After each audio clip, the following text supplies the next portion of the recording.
Ceux qui sont au-dessus là-bas, bonjour. Alléluia. Que Dieu te fasse du bien ce matin. En ce deuxième culte, que Dieu te parle.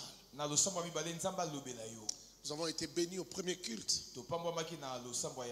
Avec le pasteur Franck, ça a été formidable. Un bon message. Un bon message qui nous a énormément bénis. Et comme je le disais à la fin du premier culte, ce n'était pas une impression, c'était vraiment clair que nos messages s'est complétés. Et j'ai trouvé cela une bonne façon de boucler la boucle pour notre semaine de retraite. En ce deuxième culte, nous parlons de affronter la peur avec foi. Affronter la peur avec foi. Affronter la peur avec foi. Amen.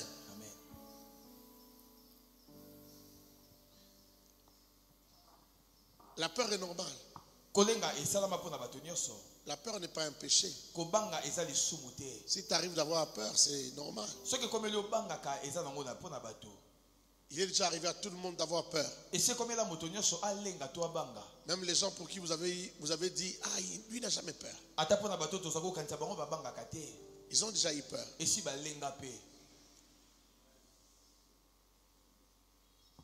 On ne peut pas faire de grandes choses dans la vie sans rencontrer la peur.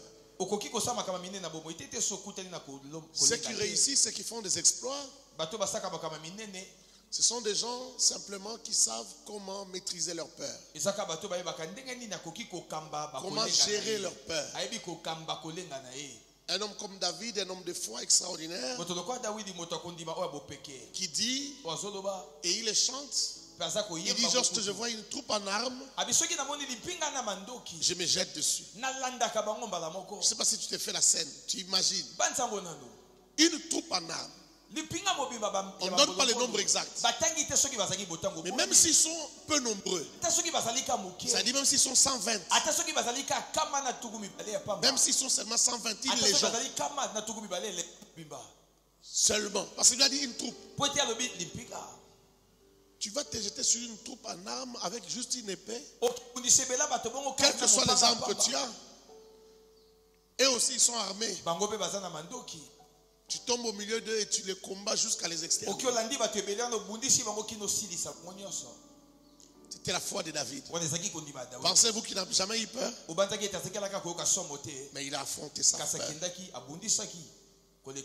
Là où il n'y a pas de peur, il n'y a rien d'extraordinaire. Un combat que tu livres sans peur, c'est rien de grand. La récompense n'est pas grande. Et c'est quelque chose de naturel. Même les gens qui te connaissent disent, ah, ça c'est rien. Il va le faire.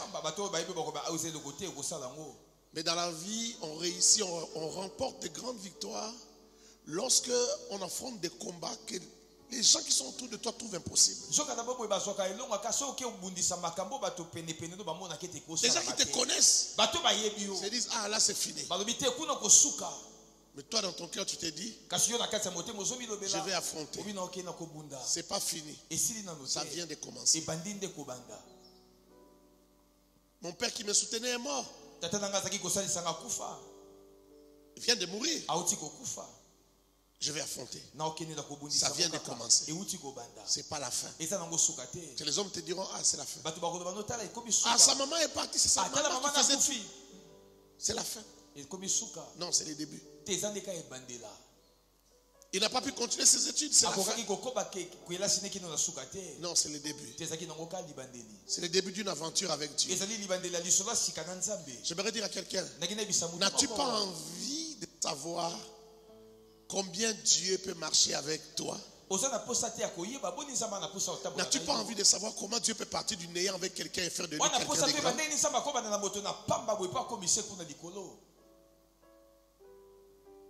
La marche avec Dieu est une aventure. Une aventure pour les exploits. C'est aussi de cette manière que je vois la foi chrétienne. Je la vois pas simplement comme un ensemble de croyances qui nous permettent de vivre dans l'éternité, mais aussi comme une aventure avec Dieu pour de grandes choses sur la terre. J'ai toujours considéré que lorsqu'on marche sur la terre et qu'on ne fait pas de grandes choses, on a fait. Tu as fait chômer Dieu.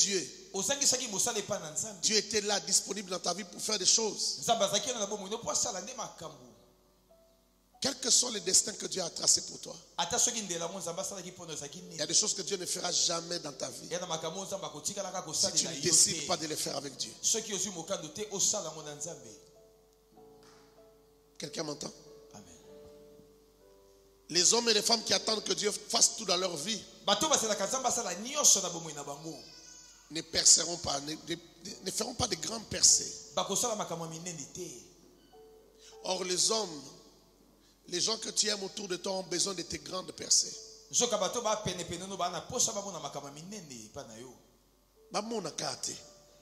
Va vivre. Surtout, va bénéficier dans les tombes. Il y a des gens qui ont besoin de toi. Ils ne savent peut-être pas que le sauveur de la famille c'est toi. Mais ce que tu vas vivre avec Dieu va leur faire du bien. Va les sauver. Ça va leur donner de l'espoir.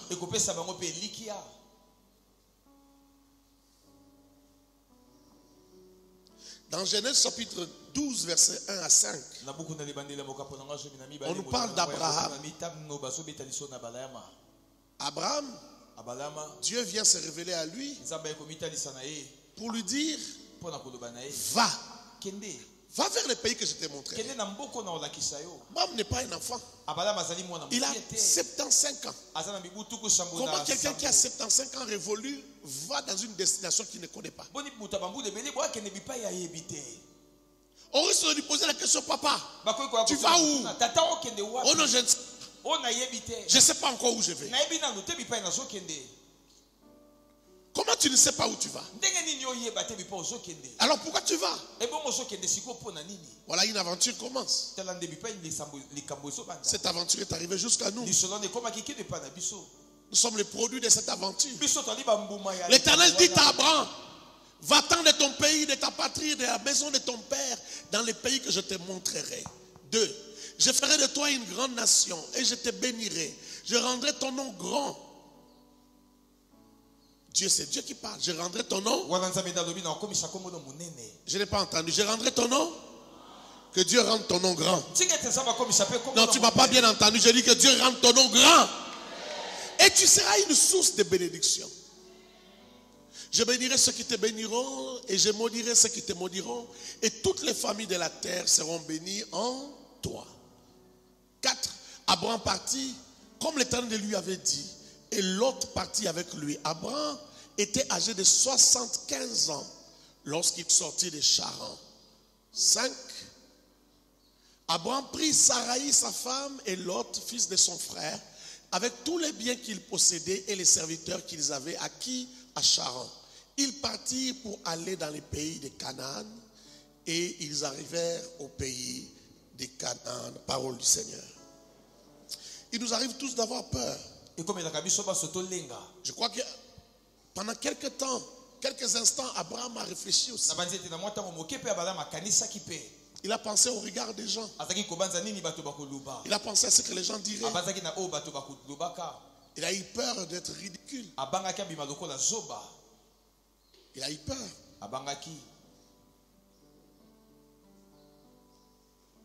Souvent Dieu fait ça. Il nous appelle vers l'inconnu. Il nous appelle vers les vides. Souvent il nous appelle vers les néants. Si ça t'arrive, qu'est-ce que tu feras?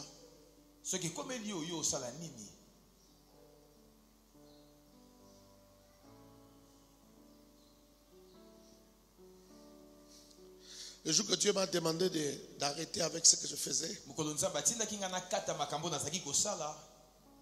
J'étais en enseignement supérieur là-bas. Et il m'a dit, arrête d'abord pour t'occuper que de l'œuvre de Dieu.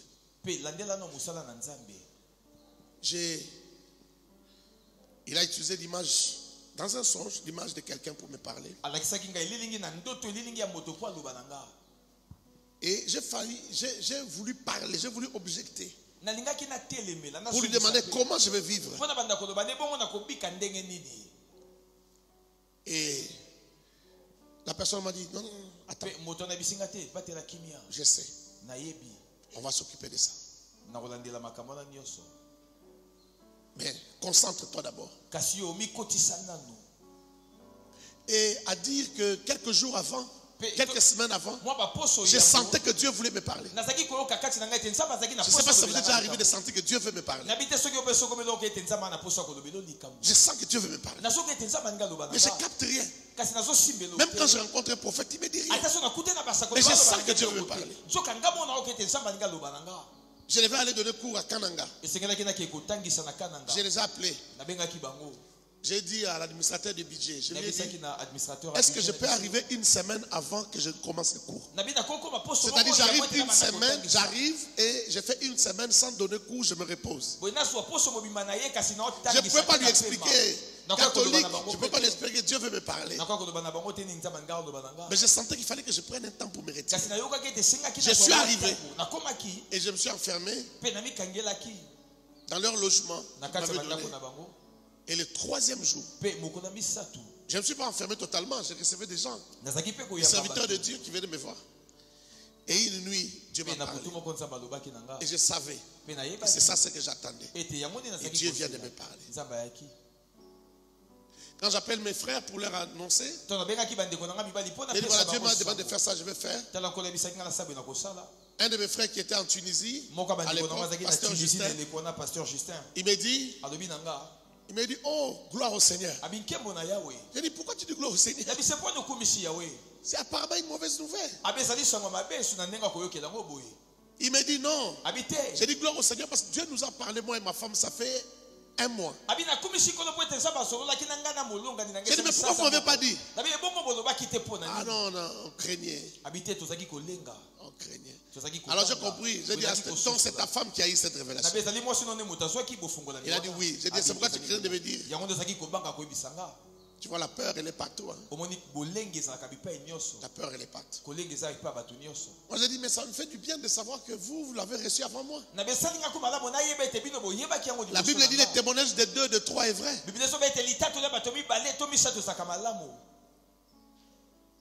Ça fait toujours peur. Si Dieu te demande de te jeter dans les vides, comment tu fais? Voilà ce que le vide a produit. C'est jeter dans les vides. Regarde ce que ça produit. Est-ce que je parle à quelqu'un? Toi-même, quand tu es assis là, tu es le fruit du vide. Là où les gens, j'essaie de parler avec quelques amis, ils m'ont des conseils, ils m'ont dit, ne fais pas ça. Qu'est-ce que tu vas faire de tout ton temps? Quand tu ne vas plus aller à l'université, qu'est-ce que tu vas faire? Une façon de me dire, je ne crois pas que c'est Dieu qui t'a parlé. Frère, je n'ai pas manqué de choses à faire. C'est là que j'ai commencé à écrire. J'ai écrit mon premier livre, le second livre, le troisième livre.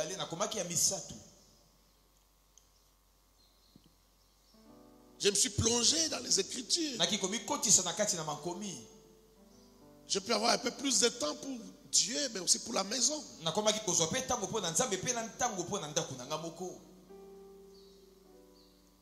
Et aujourd'hui, je ne regrette pas. Je me posais vraiment des questions. Comment je vais faire pour nourrir ma maison? Mais Dieu a commencé à pourvoir.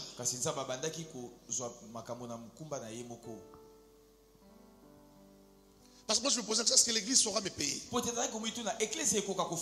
regardé le nombre de gens qui étaient à l'église, j'ai regardé leur revenu à eux. Est-ce que leurs dîmes peuvent même me payer?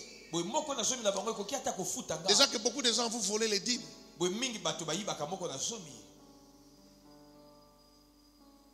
Mais Dieu m'a appris à ne pas regarder dans les paniers. Est-ce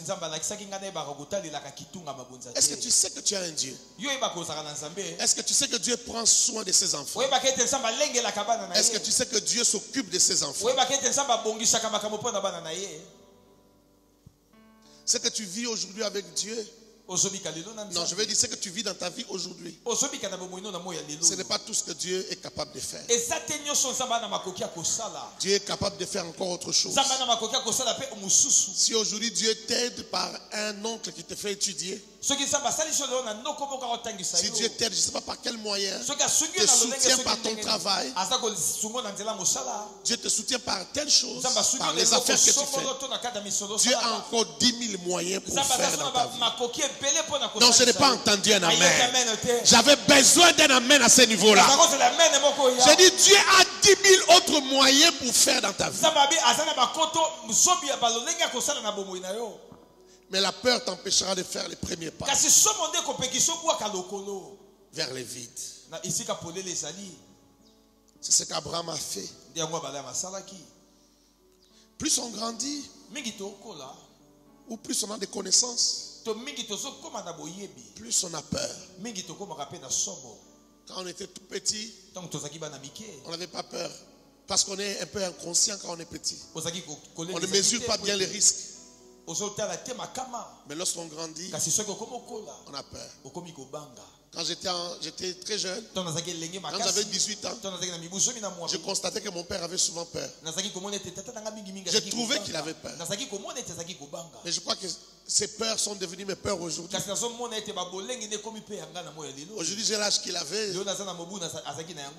Et j'ai aussi peur. On a peur de beaucoup de choses dans la vie. On a peur même que les enfants soient kidnappés. Ce sont des choses qui arrivent. Surtout quand tu as un nom connu. Parfois je me pose la question, comment nous on fait? Tu quittes Masangambila jusqu'à Kimwenza. Tu as 8 ans. Tu vas à pied à l'école, tu rentres. Plus de 3 km. Aller, 3 km retour. Et puis les parents sont tranquilles. Comment ils faisaient pour être tranquilles?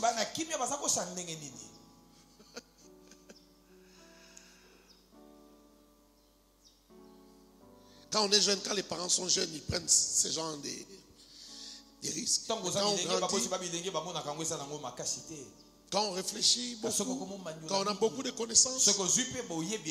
Une période, je me rappelle, j'étais resté avec mes oncles.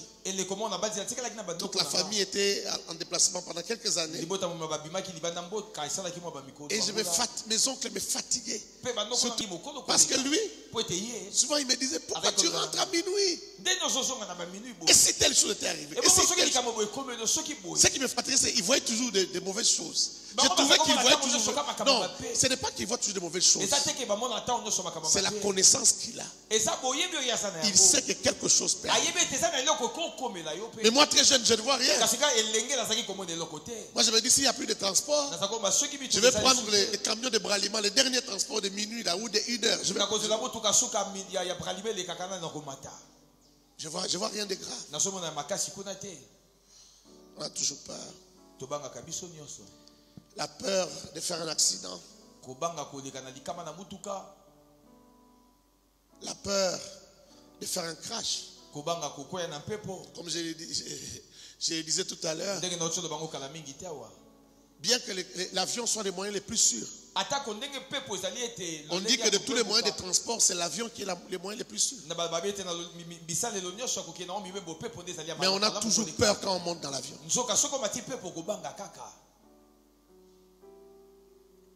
Je ne sais pas combien de fois je suis déjà monté dans un avion. Peut-être 40 fois, peut-être 50 fois. Mais à chaque fois qu'on décolle, je serre toujours le cœur. Tu serres ça. Et souvent je parle en langue. Moi, je même parle en langue.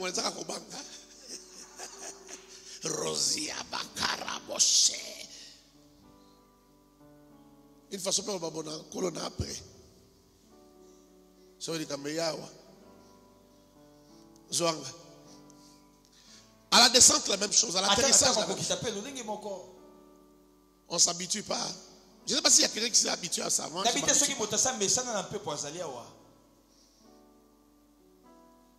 je me rappelle toujours que c'est un avion. Quand j'essaie de réfléchir, je me dis, je suis suspendu dans l'air.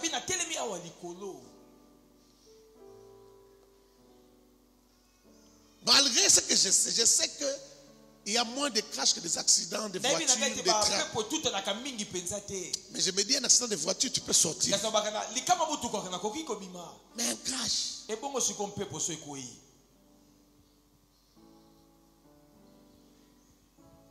Ça ne rassure toujours pas. Peur qu'un enfant soit kidnappé, j'en ai parlé. Peur d'échouer. Beaucoup de gens ne font rien, ne commencent pas parce qu'ils ont peur d'échouer. Ils ont peur du ridicule. Ils ont peur de ne même pas être capables de commencer. Peur de respecter la dîme et les prémices. On a peur que les Écritures te trompent. Tu as peur que Dieu te trompe. Est-ce que si je paye ma dîme régulièrement, le fait d'enlever 10%, est-ce que je peux vivre comme quelqu'un qui ne paye pas, comme quelqu'un qui ne paye pas sa dîme, comme quelqu'un qui a gardé son argent? Le fait de payer, donner ma prémisse, mon premier salaire, est-ce que je peux vivre la même vie que celui qui a tout mangé? C'est facile que les gens disent, je crois en Dieu, j'aime Dieu. Mais faire, je crois en Dieu. Ça ne se conjugue pas seulement en parole. Ça se conjugue aussi en action. C'est en faisant ce que Dieu a dit qu'on croit. C'est pas parce qu'on le dit. C'est pas parce qu'on le dit. Ça fait plusieurs années que je suis pasteur. J'ai pratiquement grandi à l'église, je peux dire ça. Fils de pasteur. Plusieurs années que je suis conducteur. Plus de 20 ans maintenant dans les ministères.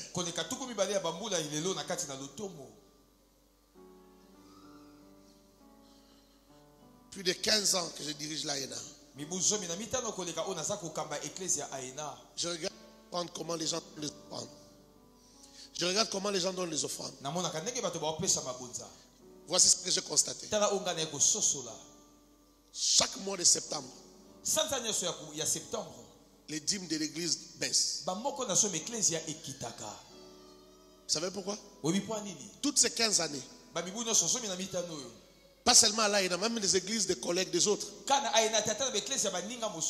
Pourquoi les offrandes baissent? Pourquoi la caisse de l'église baisse? Parce que les gens ont peur de la rentrée scolaire. Donc il y a des gens qui bouffent la dîme. Ils disent non. C'est la rentrée scolaire. Je ne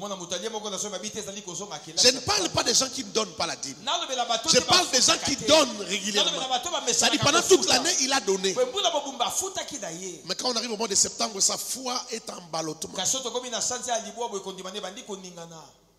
Toute personne, tout le monde se dit, si je paye ma dîme, ça va être compliqué pour la rentrée scolaire.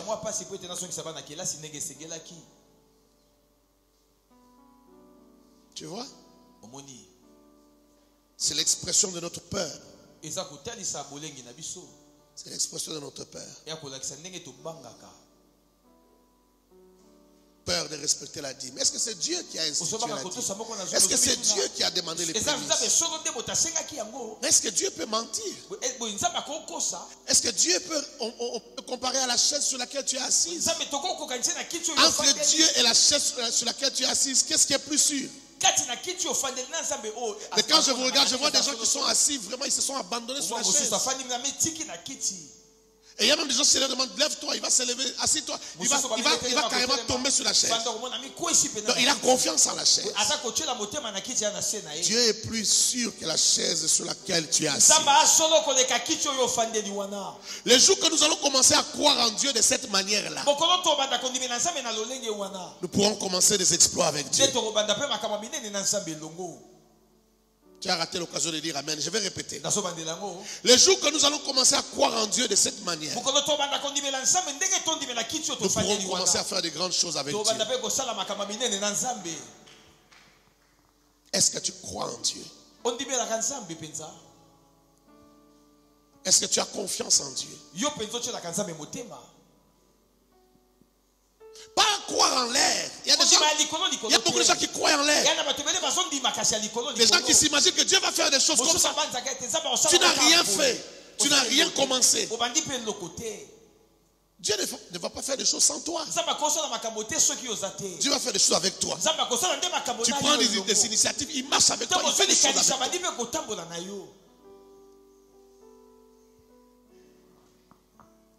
Dieu marche avec des gens qui font quelque chose, mais des gens qui croient aussi qu'ils vont loin. Quand tu fais des choses, tu ne crois pas que tu vas loin, tu n'intéresses pas beaucoup Dieu. Dieu ne se sent pas excité. C'est comme des gens qui aiment les sensations fortes, qui aiment sauter, escalader des murs, des montagnes. Ils aiment des sensations fortes, ils montent dans un avion, ils se jettent. Comment on appelle ça? Les parachutes s'ouvrent. Il y a des gens qui aiment les sensations fortes. Dieu est un peu comme ça. Dieu veut des choses fortes. Dieu cherche des gens qui sont prêts à faire avec lui des choses fortes. Oh my God, est-ce que je parle à quelqu'un? Dieu cherche des gens qui sont prêts à défier de grandes choses. Il se sent excité de sortir du néant quelque chose. Mais il va le faire avec qui? Dieu cherche des gens qui croient. Des gens qui croient que Dieu est capable. Des gens qui croient que Dieu est fort. Des gens qui croient que Dieu est puissant. Tu sais pourquoi il y a des gens qui prient et les paralytiques marchent? Tu sais pourquoi il y a des gens qui prient et les aveugles le voient? C'est pas seulement parce qu'ils ont passé beaucoup de temps dans la prière. C'est pas seulement parce qu'ils ont l'intimité avec Dieu. Mais c'est parce qu'ils croient comme de fous. Et Dieu exauce leur prière parce qu'ils croient comme de fous. Ça veut dire quoi d'autre mot? Dieu a envie d'ouvrir les yeux des aveugles. Dieu a envie de faire marcher les paralytiques. Dieu a même envie de faire pousser des jambes amputées. Et il va le faire avec qui? Dieu a envie que les gens sachent qu'il est puissant. Dieu a envie que les gens entendent parler de lui. Que les gens disent waouh! Ça c'est Dieu. Ça c'est le doigt de Dieu. Mais il va le faire avec qui? Il va le faire avec des gens qui croient comme de fous.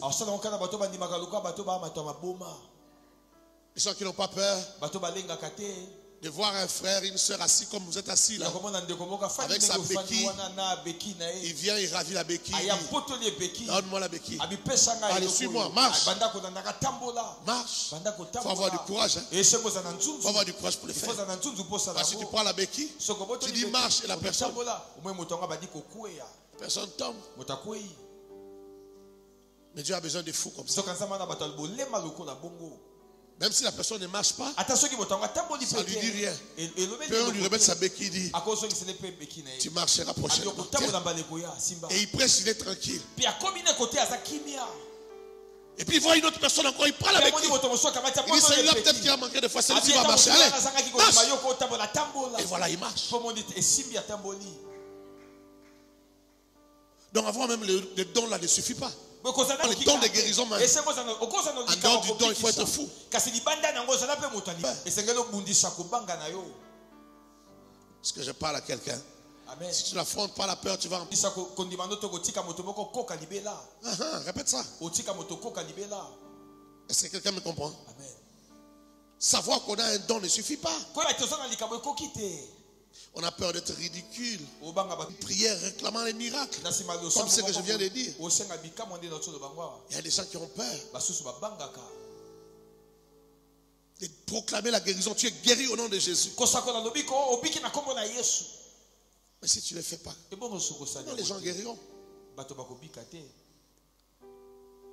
Peur de tout abandonner, de tout recommencer, de repartir pour une nouvelle perspective, une nouvelle aventure avec le Seigneur. Comme Abraham. Je parlais d'arrêter son emploi et de recommencer. Un emploi bien rémunéré. Je connais quelqu'un, le pasteur Patrick, il est venu ici. Lui travaillait à l'ONU. Il touchait au moins 3 000. Le jour qu'il est allé voir son boss, il dit j'arrête tout. Parce que Dieu lui avait dit d'arrêter. Son boss lui dit regarde, j'ai un contrat sur ma table de 12 000. On voulait t'affecter là-bas. Il y a un contrat de 12 000. Pendant une seconde, tout s'arrête dans la tête. Quand même. Je dis 12 000. 12 000. Donc après 30 jours, tu as 12 000. Après 30 jours, tu as. Ce n'est pas un commerce où il y a des risques et tout ça. Non. Le travail que tu fais toujours. 12 000. Il a dit désolé, je dois partir. Dieu m'a dit de partir. Et quand parfois je vais à Abidjan, je vois les choses par lesquelles il traverse. Je me dis, Dieu. Dieu est terrible. Comment il peut faire ça à un homme? Vous savez, quand il partait du travail, de son emploi, il a voulu investir pour se sécuriser. Il a acheté des taxis. Il a arrangé une maison pour les loyers. Quand les gens payent les loyers, ça les aide. Les taxis sont tombés en 6 mois. Il a perdu tous les taxis. Il y a des moments où Dieu veut que tu comptes seulement sur lui. Parce qu'il veut t'apprendre des choses. Si tu fais avec tes efforts, ça sera toi, ça sera tes efforts, ça ne sera pas Dieu. Il y a des séquences de la vie, des saisons de la vie où Dieu veut que tu comptes sur lui. Qu'il te montre ce qu'il est capable de faire. Dieu veut te donner un témoignage à donner à tes enfants. Dieu veut te donner un témoignage à confier aux gens à qui tu vas apporter la bonne nouvelle que tu as dit. Voici ce que Dieu est capable de faire dans la vie d'un homme. Dieu a envie de te rassurer toi-même. Le jour que tu seras dans la crise de la foi, que tu te rappelles combien Dieu t'a soutenu à une période de ta vie. Et que tu te rappelles que même lorsqu'il ne parle pas, même lorsqu'il ne dit rien, il est là. Dieu veut te donner des outils, des preuves. Que tu marches avec ces preuves-là.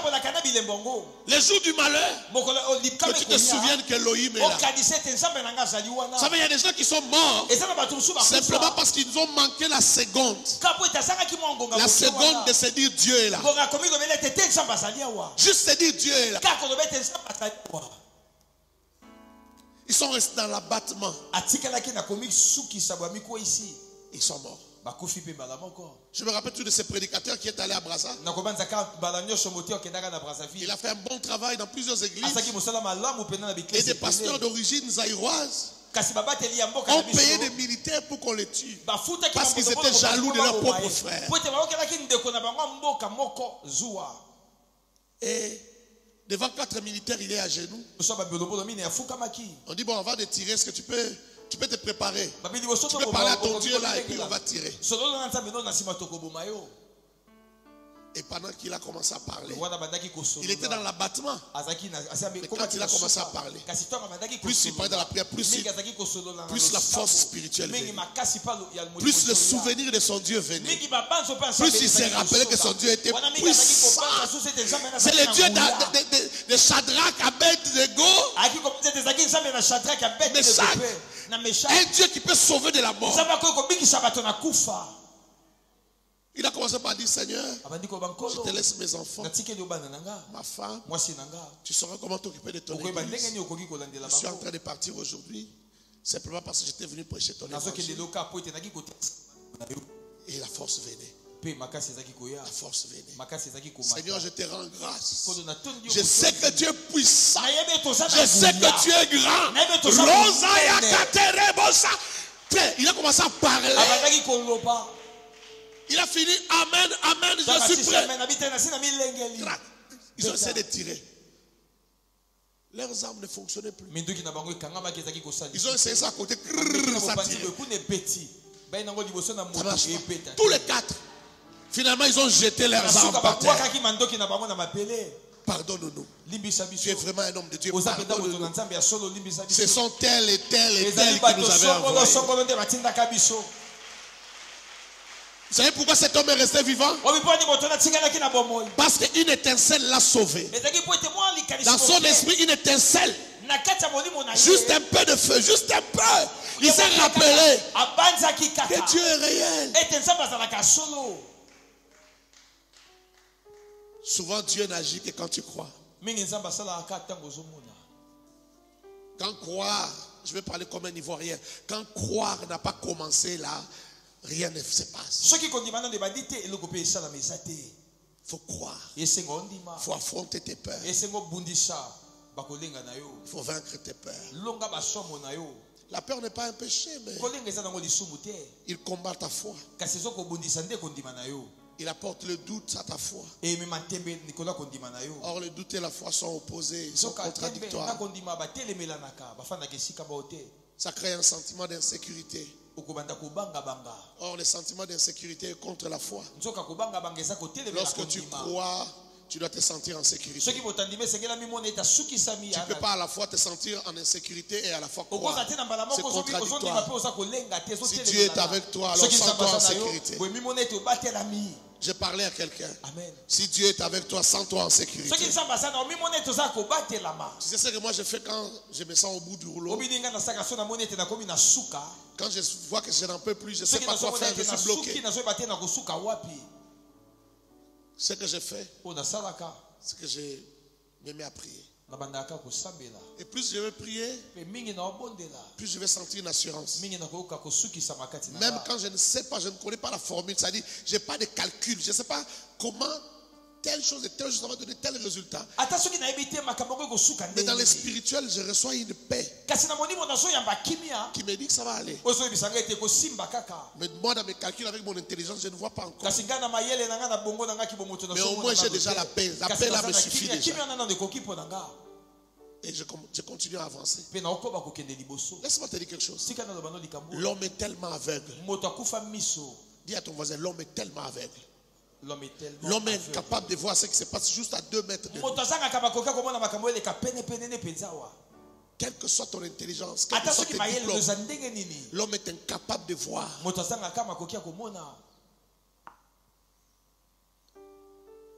Un jour, tu te rends compte que la solution de Dieu était là.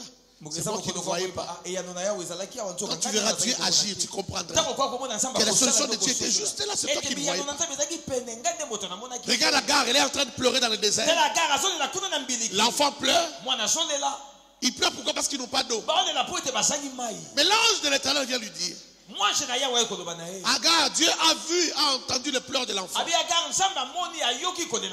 Comme c'est un fils d'Abraham, Dieu a entendu ses pleurs. Regarde l'eau.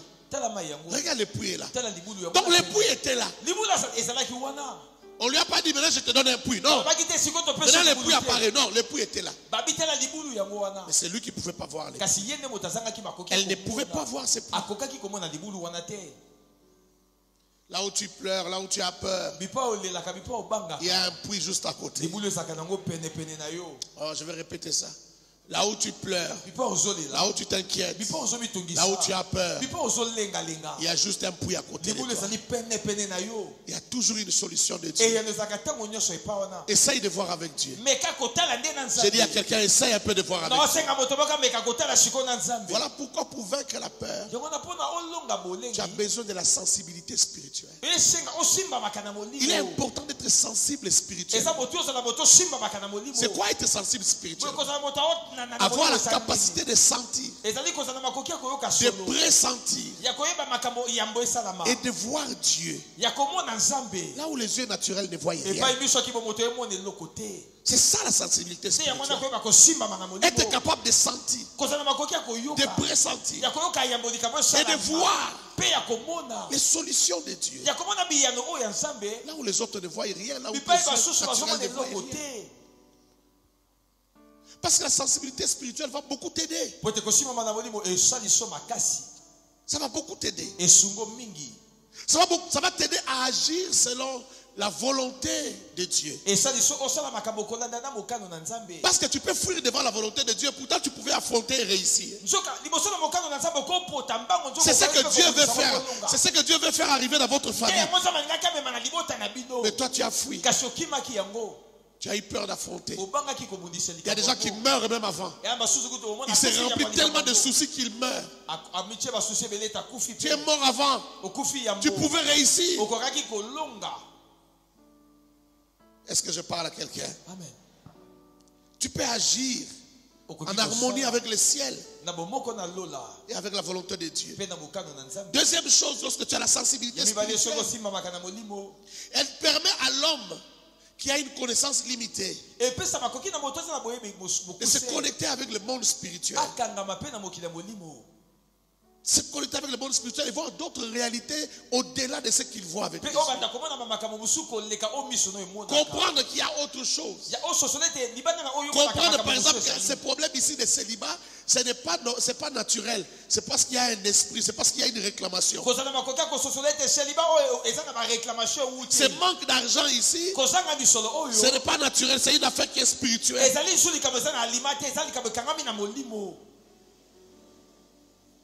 Tu saisis ça avec clarté, avec précision. Et tu sais même ce que tu dois faire. Travailler dans la prière jusqu'à briser cette barrière.